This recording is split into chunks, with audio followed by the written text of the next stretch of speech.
Hello, everyone. Welcome to Changing the Questions, the wrestling podcast where we break down one specific question and then devote a handful of time to that. I am Paul Laporte. Joining me is my partner in crime, Mike Miner. Hello, hello. And the question that we are going to ask today is one that is very important, very near and dear to my heart, and one that I think needs to be answered, and that is, Mr. Miner, how can you save the Divas Revolution? You specifically. It's on you. It's all on you. Wow. It's all up to you. That's a lot of pressure. Women's wrestling lives or dies by you, sir, so I hope your answer's good. I am a big believer in women, and I'm sure they can do a great job themselves, but it's a matter of letting them do their thing in the ring and letting them perform. You know, it's not rocket science. You let them go out there, do their thing. I mean, you can look at WWE. You can look at the match the other day with Paige and Charlotte. It wasn't as good as it could have been. It was a solid match. But it didn't feel like the emotion was there for somebody, or two women that actually should have been tearing each other's heads off. Think of it this way. You have Paige tearing Charlotte down over her deceased brother, Reed. They should have been killing each other in that ring. They should have been out ringside, you know, throwing each other around, but it really didn't happen. What's your take on it? All right, well, I don't want to get too much into the specifics of that particular match. I do agree, although it definitely seemed like... But that's a highlight right there. Well, it definitely seemed like they were trying to backpedal on the Reed thing, like, almost instantly after it was done. Like, they didn't mention it in the highlight video, they didn't mention it at all during the actual show. But if it's going to be done, you may as well go through with it. Well, they didn't have any, they had the balls to do it, but not the balls to live with the consequences. Here's why I think that the Divas Revolution needs saving is because I think it started all wrong. Definitely, and I wanted to mention that as well. Right. But so why don't you take it? Okay, so take a look at where the Divas Revolution was essentially birthed, and that was in NXT. Stephanie McMahon did not show up on an episode of NXT and go, "Hey guys, women's wrestling's important now." And then everybody was like, "Yay!" And we all started caring about women's wrestling. That's not what happened. What happened is that you just had women's wrestlers, Paige, Emma, Summer Rae at the time, just show up and just wrestle and work hard. And Natalya Neidhart was down there, and then they did the tournament for the first NXT Women's title. They didn't name it the NXT Divas title; they named it the NXT Women's title. Let's give props to Bayley at least. I mean, the evolution of Bayley, man. Well, no, absolutely. Bayley was there, but she came along. She came along a little in with Sasha Banks and Becky Lynch and Charlotte in there. So I think that WWE, the main roster, needed to do a similar thing where they didn't, like I said, they had Stephanie come out, and it was great to have, Sasha and Paige and Charlotte all come up, although they should have been together as a group and not split them up. And that was the thing. It's like, well, we're going to split everybody into these three little teams, and all the wrestling matches we're going to have are just going to be kind of interchangeable members of groups instead of individual people having these matches. Like Becky Lynch was a completely different person from Charlotte on NXT, but if you go to the main roster, like, what are their differences? What's their difference? What makes it different?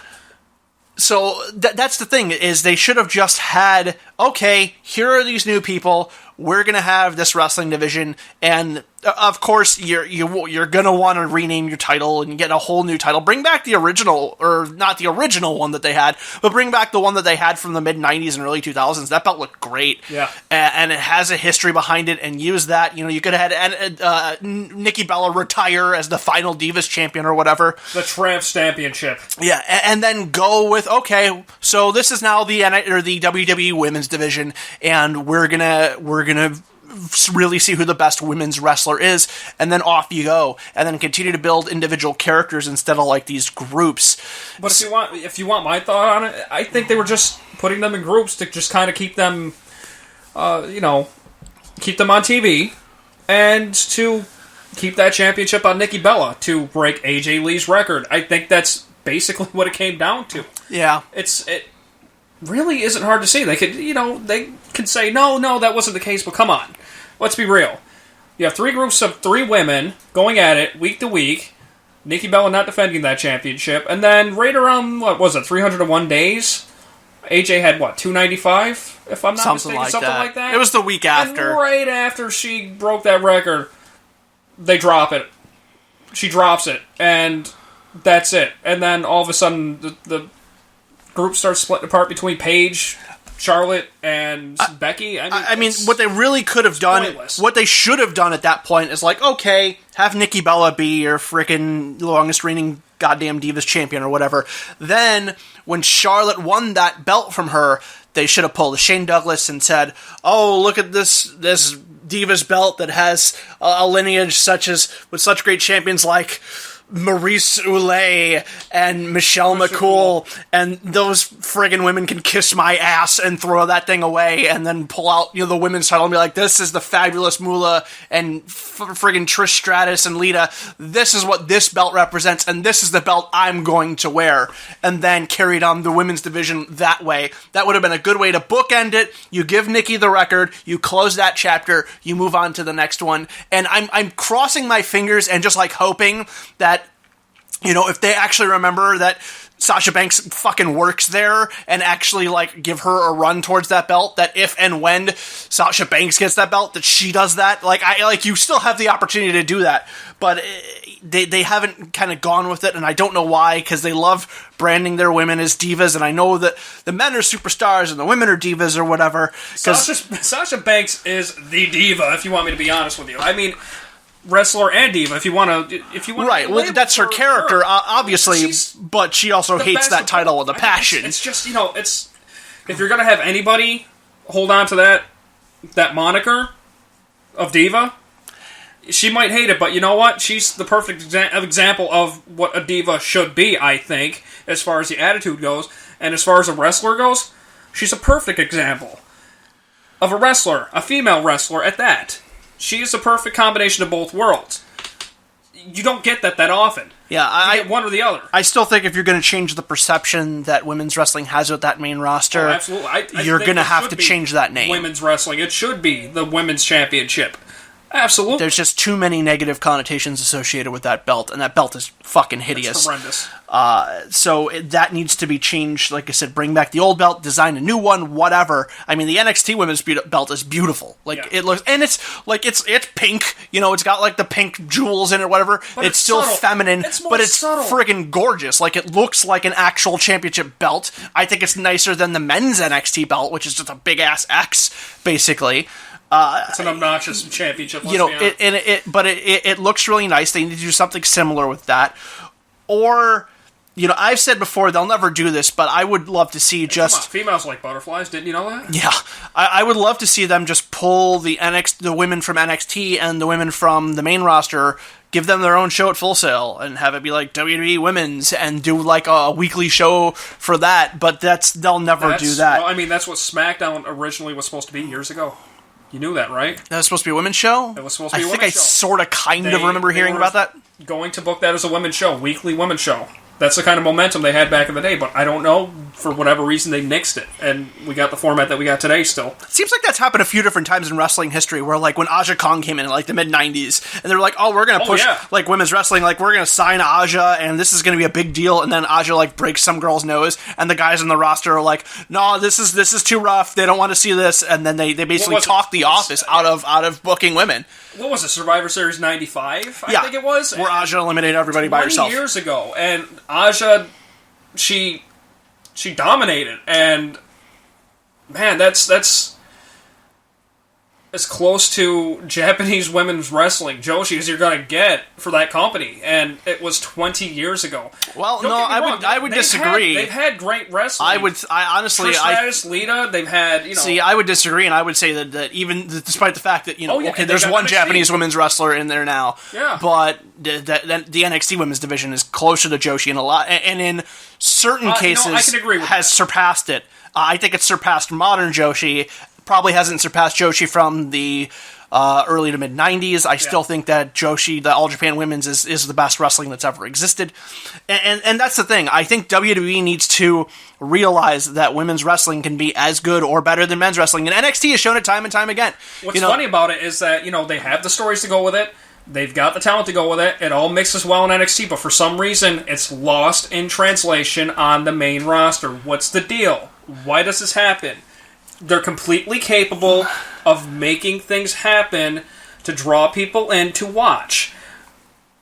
Do you think it's a mistake that once it started catching on through the hashtag, give Divas a chance, or whatever it was, and it started with AJ, do you think it's a coincidence that once it picked up steam that, they wound up saying, okay, we got to do this? Well, they couldn't ignore it. Here, they couldn't ignore it, but then they also didn't know what to do with it. They're like, well, give Divas a chance, but the writers on the main roster are just like, how? I don't know.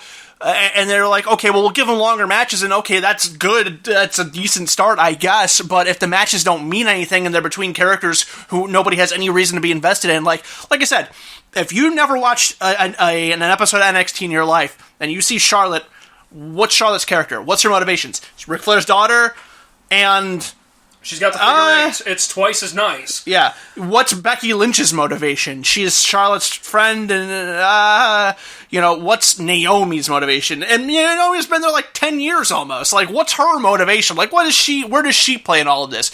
What does Sasha play in all of this? You go down to the NXT roster, and it's like, okay, well, what's Asuka? Okay, Asuka is is a woman who came over from Japan. She's here to prove herself in NXT. She got involved with two mean girls in Emma and Dana Brooke, and now she's out to murder them both.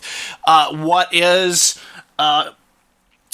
Bayley's motivation? Well, she started off as a little fangirl who was just happy to be there, but then has slowly evolved into this champion who is just going to be a badass and run over everybody. What is Alexa Bliss's motivation? Similarly, she came in as this bubbly, happy girl. She realized that that's not the way that you get to the top in this division. She aligned herself with a weird Australian guy and a cowboy, and now she wears pants that are 3 sizes too small and steals the belt and takes a photo opportunity with it and then puts it down and runs away. I can give you like stories for all of these characters and like what their motivations are. Like Bliss wants the belt because she wants to prove that people like Bayley don't deserve it.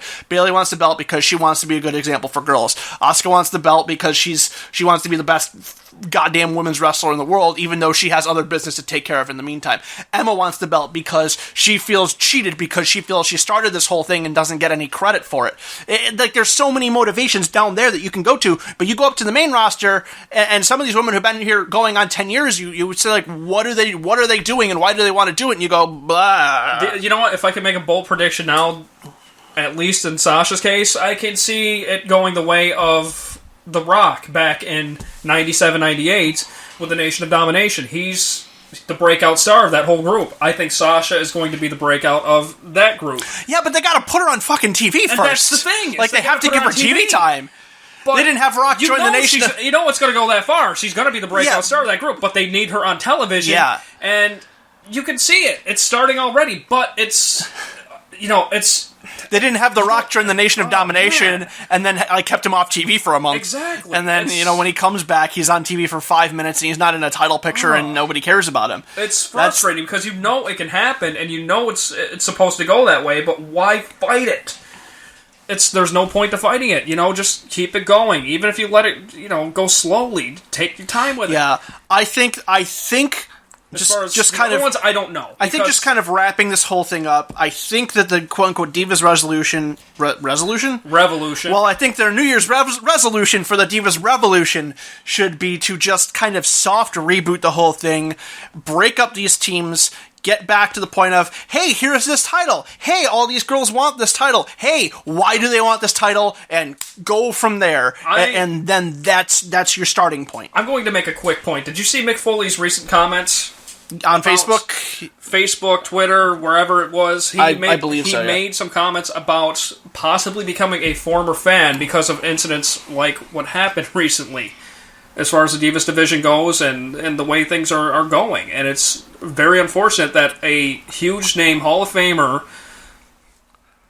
is going to become a former fan because, he goes to see these women 6 months ago, put on one of the matches of our lifetimes, and then you see them on television this past Monday, and it's kind of just there. And that's the most interesting point to all of this, is whether or not WWE is going to find their footing before all of the goodwill they generated from this incredible division in NXT before all those people get bored and wander away. Yeah, I hope it doesn't bottom out. All right, that's going to wrap it up for this week's episode. Let us know what you think. If you're watching this on YouTube or listening to this on YouTube, then leave us a comment in the comments below.